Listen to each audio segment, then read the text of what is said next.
Olá pessoal, um prazer imenso estar com vocês aqui para mais uma das nossas aulas. Nós vamos hoje falar sobre o capítulo de número 37 do livro de Gênesis. Estamos começando uma nova fase do livro de Gênesis, onde nós vamos falar sobre a introdução à narrativa de José. José, portanto, é o último patriarca a ser abordado pelo livro de Gênesis e ele vai servir o arco narrativo de José como uma introdução para os eventos do livro de Êxodo. Aliás, se você ainda não assistiu a nossa aula especial sobre o livro de Êxodo, procure aqui as informações no nosso canal, eu vou deixar o link na descrição, vale muito a pena você assistir. Bom, então vamos falar um pouquinho sobre o capítulo 37 e as diferenças dele para os demais capítulos. O capítulo 37 começa com a história de José, uma figura que domina a maior parte da narrativa restante em Gênesis. Você vai ter uma interpolação aí de Judá, né, a história de Judá e Tamar, etc., mas essencialmente o protagonista aqui é José, mesmo que outros personagens apareçam, né? Jacó ainda vai aparecer, mas não mais como personagem principal da narrativa, né? Mais como um personagem secundário. O protagonista, a partir de agora, é José. Em estrutura, a história de José é bastante diferente do material precedente centrado em Abraão, Isaque e Jacó, né? Então nós vimos que você vai ter basicamente dois grandes arcos narrativos, aí, o de Abraão e o de Jacó. O de Isaque ele é um arco narrativo construído baseado no de Abraão, mas o que é interessante nas histórias de Abraão e Jacó é que elas não são uma narrativa tão linear quanto a de José, né? Então, enquanto, na verdade, aqui não é o último, seria os últimos, né? Quer dizer, os últimos aqui numa referência a Abraão, Isaque e Jacó, né? Os últimos assumem, né? Tem um errinho aqui. A forma, janela errada, vamos de novo. Assumem a forma predominantemente de pequenas passagens independentes, a história de José se assemelha a uma narrativa mais longa e coerente, com um enredo sutil e bem elaborado. Sua teologia também é bem diferente. Então, assim, quando você olha para a narrativa de Abraão ou a narrativa de Jacó, é como se fossem pequenas histórias de Abraão, pequenas histórias de Jacó, que elas funcionam até um pouco de forma independente, né? Tem começo, meio e fim, aquela pequena história, né? Então, o arco narrativo de Abraão é um apanhado de pequenas histórias. A história de Abraão e Sara, né, com o faraó do Egito. A história de Abraão e o nascimento de Isaque. A história de Abraão e a batalha contra os reis locais, etc. A história de Abraão e Ló. Então você tem várias histórias dessa natureza, né? Jacó a mesma coisa, né? A história do conflito dele com Esaú, depois a história de Jacó e Labão, a história da escada de Jacó, e assim sucessivamente, né? Elas funcionam como enredos independentes entre si, mas a história de José não, é um arco narrativo completo, tá? Então ele é bem diferente, ele já é posterior, ele é um material que foi escrito realmente posteriormente ao material de Abraão e de Jacó. Ele já demonstra, né, literariamente falando, um enredo muito mais elaborado. A sua teologia também, né, a ideia do Eterno pegando um infortúnio e transformando numa coisa boa, ela não aparece tanto, né, de forma tão explícita nos demais arcos narrativos, tá? Considerando que a narrativa patriarcal está repleta de aparições do Eterno, de seus mensageiros e oráculos deles, José nunca vê ou ouve o Eterno ou seus mensageiros. A única revelação direta nesses capítulos vem a Jacó no 46, de 1 a 4. Em vez disso, o Eterno trabalha aqui de forma oculta, guiando secretamente o curso dos eventos humanos, até mesmo extraindo o bem de um mal humano. Então aqui também você tem esse elemento do Eterno agindo meio de bastidores. Isso também é uma teologia mais moderna, não é uma teologia tão predominante nos outros arcos narrativos que são mais antigos, onde você tem uma interação maior do Eterno com os seres humanos. Tá? Por último, enquanto as histórias de Abraão, Isaque e Jacó se passam em Canaã e na Mesopotâmia, a novela de José e seus irmãos se passa principalmente no Egito. Novela aqui no sentido de uma história longa, tá? Não no sentido televisivo, que fique claro, óbvio, né? Os eventos que resultam no retorno à Terra Prometida começarão somente após a morte de José. Então esse é o comentário geral da Jewish Study Bible, né? Então, você tem aí o Egito aparecendo como um protagonista pela primeira vez. Nos outros arcos narrativos, você está mais preocupado com Canaã e com a história da Mesopotâmia, tá? Aqui não, aqui o Egito ele já vai aparecer como um elemento importante. E nós vamos entender por quê, compreendendo a geopolítica, compreendendo um pouco como é que essa história se desenvolveu, tá? E é o grande problema, a maioria das pessoas acaba não compreendendo o texto bíblico, né? Porque não se preocupa de entender justamente isso, né? Acha que a Bíblia é um livro de história com H, né? E não de um livro de contos ancestrais que transmitem mensagens. E essas mensagens, às vezes, elas são éticas, elas às vezes são etiológicas, né, para explicar uma origem de alguma coisa, elas refletem realidade geopolítica, elas transmitem ensinamentos através de história ao invés de uma teologia, né? A Bíblia hebraica não é um livro teológico, né? Eu até costumo dizer isso. Construir teologia a partir da Bíblia hebraica é muito forçoso, né, em muitas ocasiões, tá? Então vamos lá, vamos falar do capítulo 37 aqui especificamente agora, né? Na sua forma atual, quer dizer, tal qual a gente tem ele na Bíblia, o capítulo 37 ele começa a narrativa de José e ele é descrito como alguém imaturo, vaidoso e fofoqueiro, né? E isso está logo no começo do capítulo, tá? A gente vai entender, na verdade, mais para frente, que esse trechinho inicial do livro do capítulo 37, ele é o texto, por incrível que pareça, ele é o mais novo.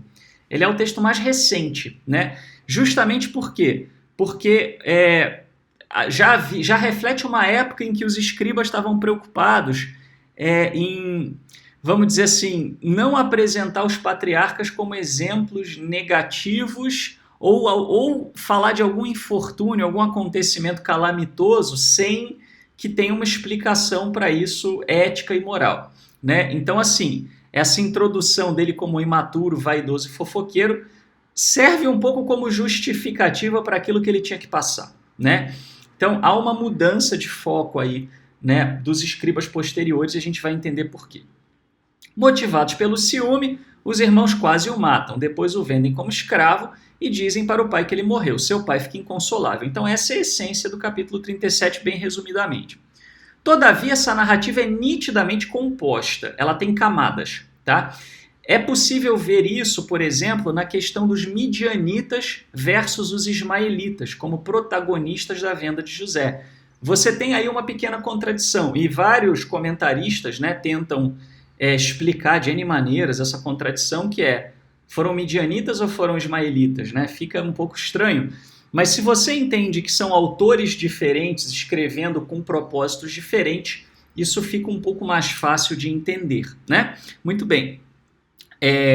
Todavia, essa narrativa, né, como falei, é nitidamente composta.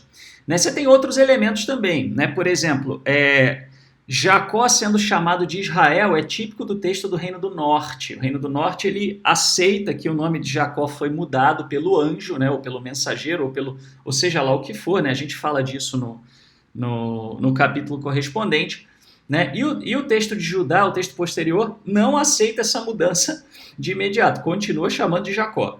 Né? Então você tem algumas palavras também que são tipicamente do norte, outras tipicamente do sul, outras pós-exílicas. Fazendo essa análise linguística, temática, geopolítica, você consegue ver claramente 3 camadas de texto aí. Tá?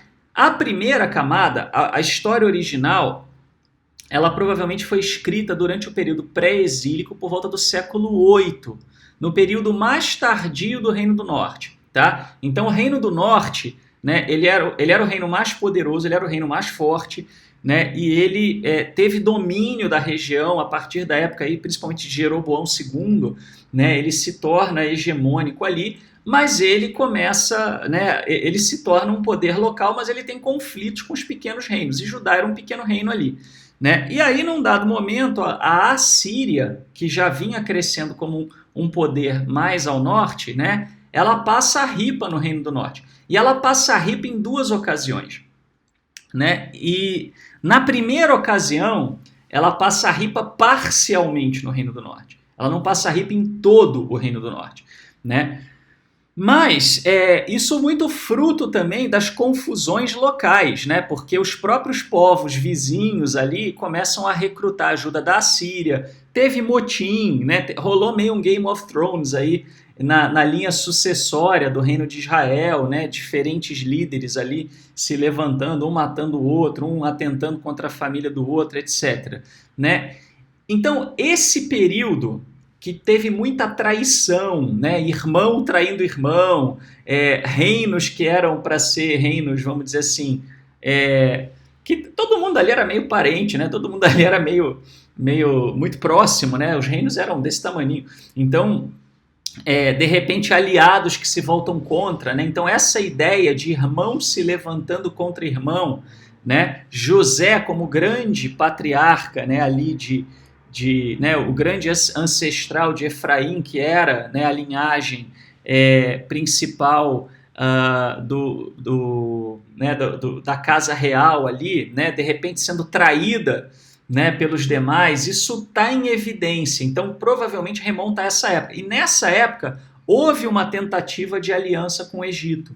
Né? O Egito ele foi visto como um poder, né? O Egito tinha entrado em decadência, o Egito chegou a dominar Canaã por um tempo, entrou em decadência, né? E nessa época o Egito já estava há bastante tempo em decadência, mas o reino de Israel ele tenta fazer aliança com o Egito, né, num segundo momento, para tentar fazer frente à Assíria, né? E dá ruim, dá confusão, você tem israelita fugindo para o Egito, então assim, é bem provável que tenha a ver com tudo isso, tá?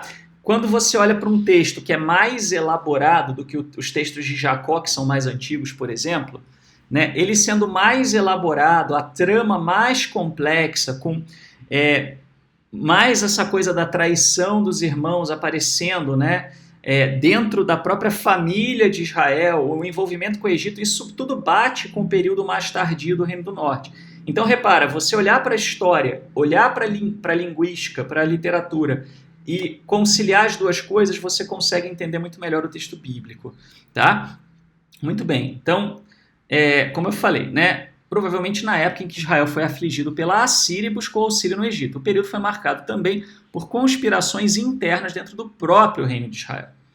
Né? E isso foi a primeira parte. Nós vamos ver as 3 camadas. Eu vou mostrar para vocês. Tá? Lógico, né, pessoal, quando a gente fala das 3 camadas, assim, existem algumas divergências entre os acadêmicos, onde, né, o que é de cada camada isso não é uma ciência de foguete, né? Não é 100% certo. A gente trabalha aqui com a melhor hipótese, com a melhor informação que a gente tem. Tá? Muito bem, eu estou trabalhando aqui com justamente um modelo acadêmico mais moderno, mais em evidência, né, a partir aí dos estudos acadêmicos dentro de Israel, não estudos religiosos, mas estudos realmente mais exegéticos. Tá? A segunda parte do texto foi escrita por escribas de Judá, após o exílio do Reino do Norte por volta do século VII. Então você tem um texto de Judá que ele vai agregar algumas coisas para ajustar a narrativa, tá? Inclusive, né, o próprio protagonismo de Judá depois, né, no arco narrativo de José, já é de uma época em que Judá já estava mais poderoso, mais importante. Né? Judá vai se tornar importante depois do exílio do Reino do Norte. Antes do Reino do Norte, Judá não era nada. Né? Era um reinozinho ínfimo. Tá? A última parte, que é essencialmente a introdução do texto, foi provavelmente escrita por escribas sacerdotais de Judá no período pós-exílico. Né? Então você tem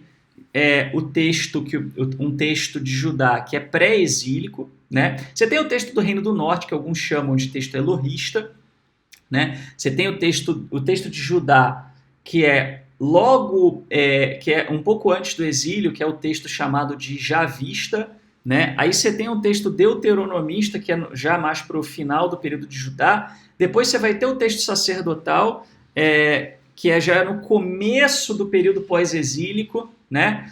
Com o despontar, né, da coisa sacerdotal, né?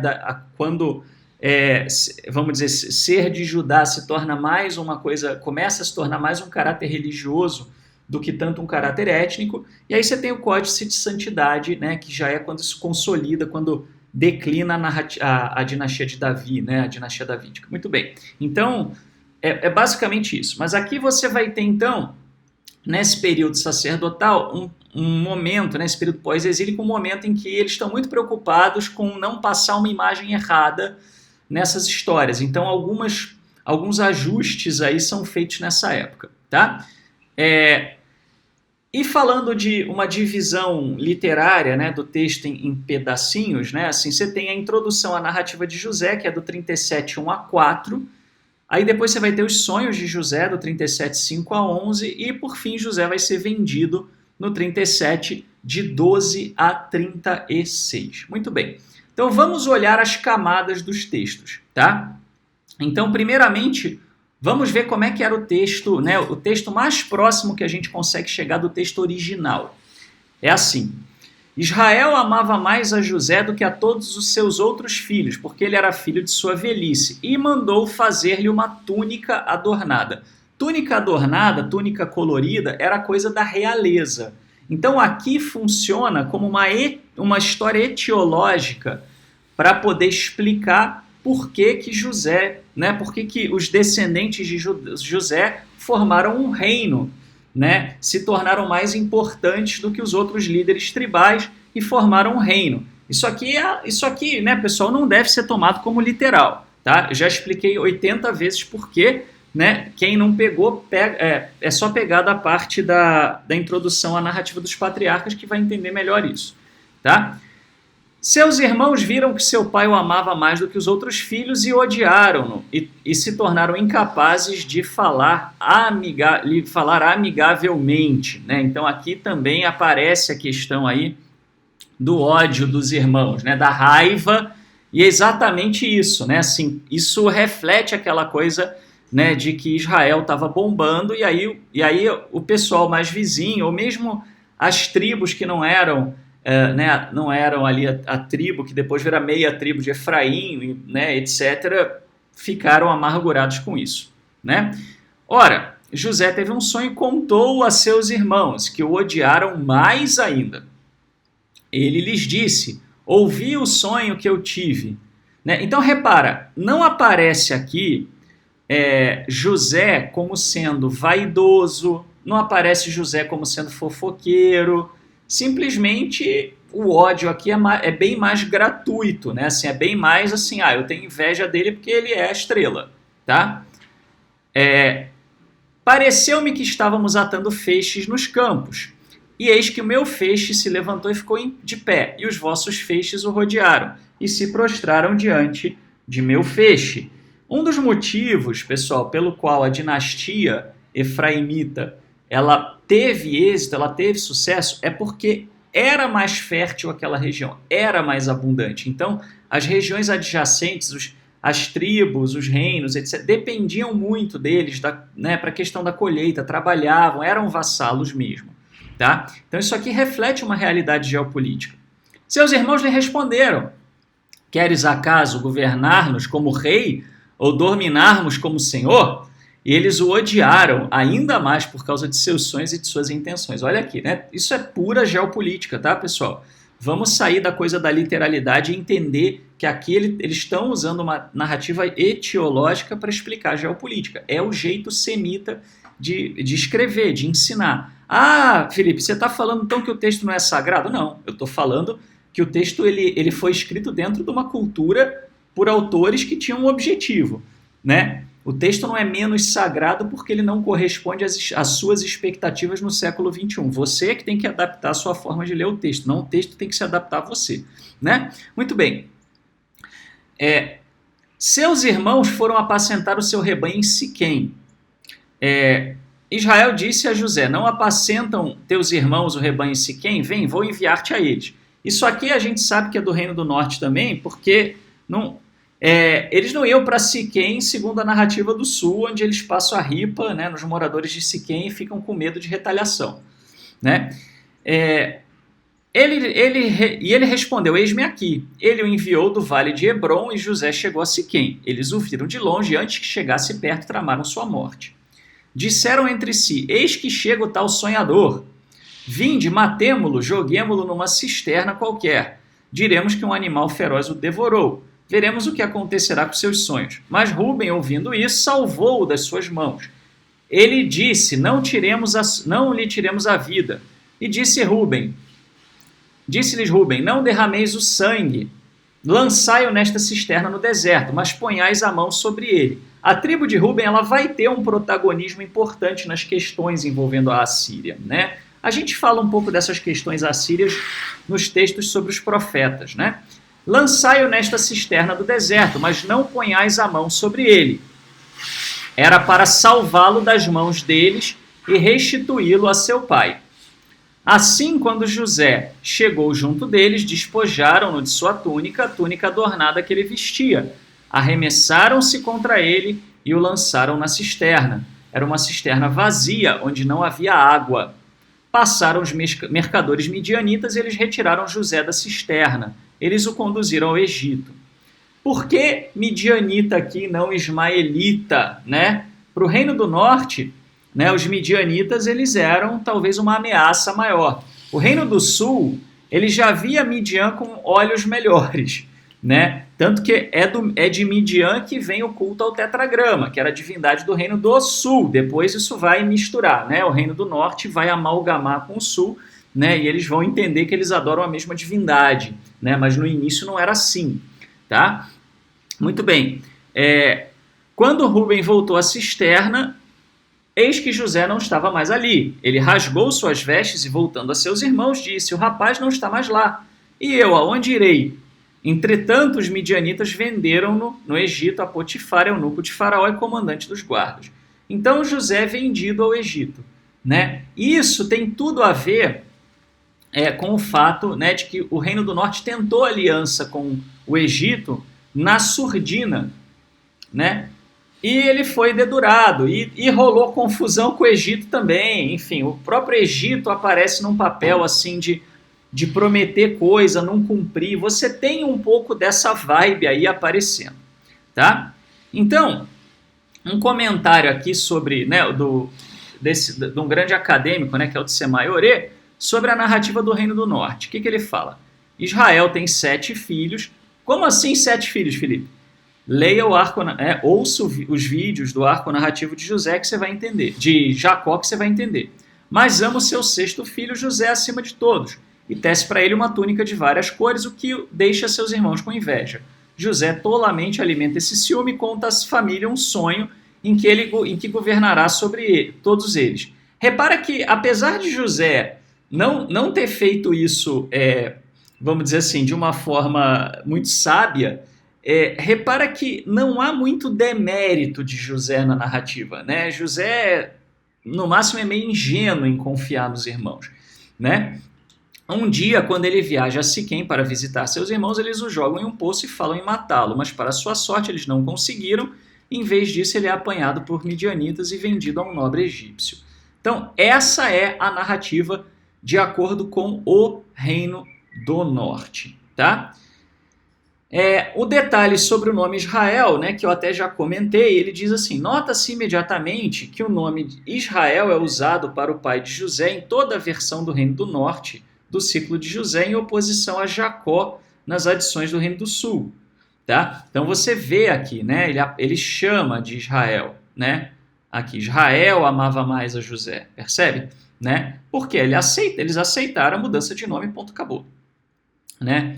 A origem dessa divergência é Gênesis 32, 22 a 32, um episódio que é da narrativa do Reino do Norte, no qual Jacó lutou com um anjo e venceu, né? Ou um ser celestial, como queira. Né? O anjo, desejando ser livre, abençoou Jacó, mudando seu nome para Israel, aquele que luta com os anjos. Na verdade, não é bem aquele que luta com os anjos, né? Mas aquele que luta com, enfim, os seres celestiais, né? Até porque o Reino do Norte era meio que um enoteísmo, eles não tinham tanto problemas, eles não eram monoteístas ainda, né? A narrativa do Reino do Sul não aceitou a mudança de nome, entretanto, já que se sentia desconfortável com a ideia de Jacó lutando com o anjo e vencendo, né? Então, o Reino do Sul já não... Né, eles já tentam minimizar essa coisa da luta com o anjo, e a gente fala disso no comentário do capítulo em questão, né, onde você pode ver também as camadas. A relação com os irmãos, né, a parte 1 disso, observe também o vocabulário diferente. Né? Em né, que é a narrativa do Reino do Norte, a raiz hebraica saná, odiar, é usada para descrever a animosidade em relação a José, enquanto em J, que é a narrativa do Reino do Sul, a raiz caná, né, ter ciúme, é usada em seu lugar, ou seja, né, existe uma suavizada, o Reino do Sul dá uma suavizada na relação com os irmãos. Por quê? Porque o Reino do Sul percebeu que o Reino do Norte aprontou, né? O Reino do Sul foi um dos que sofreu, né, com os mandos e desmandos do Reino do Norte. Então ele dá uma suavizada, né, naquela coisa tão gloriosa das narrativas do Reino do Norte. Né? Isso é parte das narrativas do Reino do Sul, essa ressignificação. Questão do foco dos irmãos. Os irmãos veem apenas domínio no primeiro sonho de José, perdendo completamente o simbolismo da imagem dos grãos. Isso é uma coisa interessante, né? Assim, os irmãos não percebem a questão dos grãos, eles estão tão focados no ódio, né, que eles não se ligam, peraí, mas o que pode ser que signifiquem os grãos? Né? E isso, obviamente, depois vai ser explorado, a questão da abundância.